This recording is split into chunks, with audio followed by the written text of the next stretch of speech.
আমরা পুরো যোগাযোগের মাত্র 7% কভার করতে পারি। Number 4, pause. শুভেচ্ছা। যখন আমরা যোগাযোগ করি তখন যোগাযোগের জন্য আমরা প্রথম যে মাধ্যমটা ব্যবহার করি সেটা হচ্ছে আমাদের যে ভাষা, আমাদের যে কথা, সেই কথা। এবং সোশ্যাল স্কিলস এর অন্যতম একটা উপাদান হচ্ছে কমিউনিকেশন স্কিলস। তো নিজের যে যোগাযোগ সেটাকে ইফেক্টিভ করে তোলার জন্য সুস্পষ্ট উচ্চারণে স্পষ্টভাবে কথা বলার কোনো বিকল্প নাই। আর আমেরিকান মনোবিদরা বলে যে আমরা যে কথা বলি, যে ভাষা ব্যবহার করি, তা দিয়ে আমরা পুরো যোগাযোগের মাত্র 7% কভার করতে পারি। তাহলে এই 7%টাকে অত্যন্ত ইফেক্টিভ করে তোলার কোনো বিকল্প নাই। এখন আমি 5টা উপায়ের কথা বলবো, যে 5টা উপায়ের মাধ্যমে আমরা আমাদের যে কথা, সেই কথাটাকে আরো স্পষ্ট করে তুলতে পারি। নাম্বার 1, অ্যাভয়েড করা। আমরা কথা বলার সময় প্রায়শই যেটা করি সেটা হচ্ছে নানা রকম এই সমস্ত শব্দ ব্যবহার করে থাকি, যেটা কথাটাকে খানিকটা বিরক্তিকর করে তোলে। তো আমরা যখন কথা বলবো খুব স্পষ্টভাবে নিজেকে শুনতে হবে কথা বলার সময় যে আমি এই ধরনের শব্দগুলো ব্যবহার করছি কিনা। যদি করে থাকি তাহলে আমাকে সেটা অ্যাভয়েড করতে হবে। নাম্বার 2, একটু ধীরে কথা বলা। আমরা অনেক সময় যেটা করি খুব দ্রুত কথা বলি, কথা জড়িয়ে যায়। তো সেক্ষেত্রে যেটা করতে হবে যে আমরা যে গতিতে কথা বলি সেই গতি থেকে একটু ধীরে, একটু স্লোলি কথা বলা।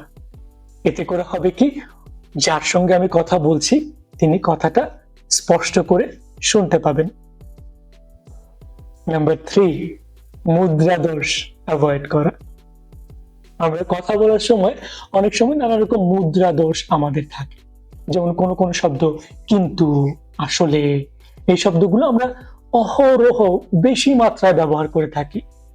কিন্তু হয়েছে কি, আসলে কিন্তু যেটা হয়েছে, তো নিজেকে সচেতন থাকতে হবে, নিজেকে নিজের কথা শুনতে হবে, শুনে বুঝতে হবে যে আমি এই ধরনের শব্দগুলো ব্যবহার করছি কিনা অতিমাত্রায়, যেটা শুনতে বিরক্তিকর লাগছে।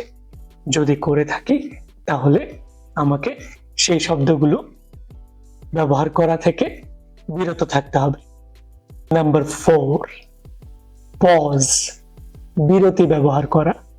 হ্যাঁ, কথা বলার সময় খুব দ্রুত কথা না বলে মাঝে মাঝে কিছু পজ বা বিরতি ব্যবহার করা।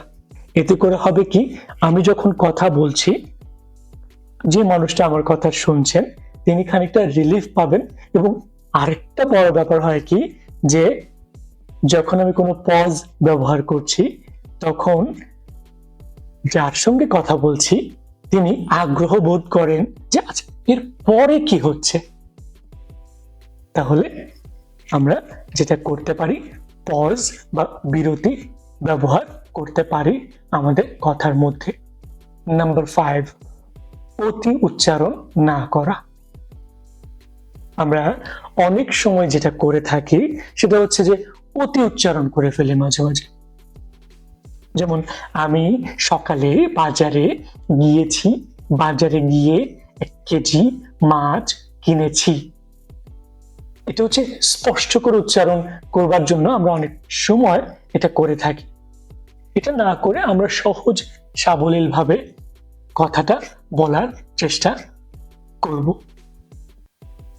এর ফলে যে অতি উচ্চারণের কারণে যে একটা কথার মধ্যে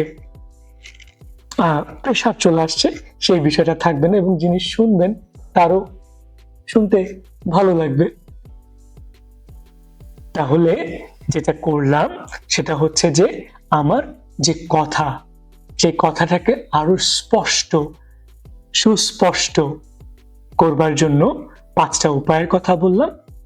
সেই 5টা উপায় আমরা যদি আমাদের কথা বলার সময় কাজে লাগাতে পারি, সেটা আমাদের কথাকে আরো স্পষ্ট করে তুলবে।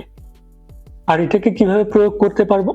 সেটা হচ্ছে যে কথাকে স্পষ্ট করে তোলার জন্য যে জিনিসটার কোনো বিকল্প নাই, সেটা হচ্ছে নিজেকে বোঝা, সচেতনভাবে নিজেকে শোনা। আমি যখন কথা বলছি তখন প্রপারলি আমাকে খুব সচেতনভাবে নিজেকে শুনতে হবে আমি কি বলছি, এবং যখন আমি শুনতে পাবো নিজেকে, তখন আমি আমার এই জায়গাগুলোতে ইমপ্রুভমেন্ট ঘটাতে পারবো। তাহলে এখনকার মতো বিদায়, ভালো থাকবেন, টাটা।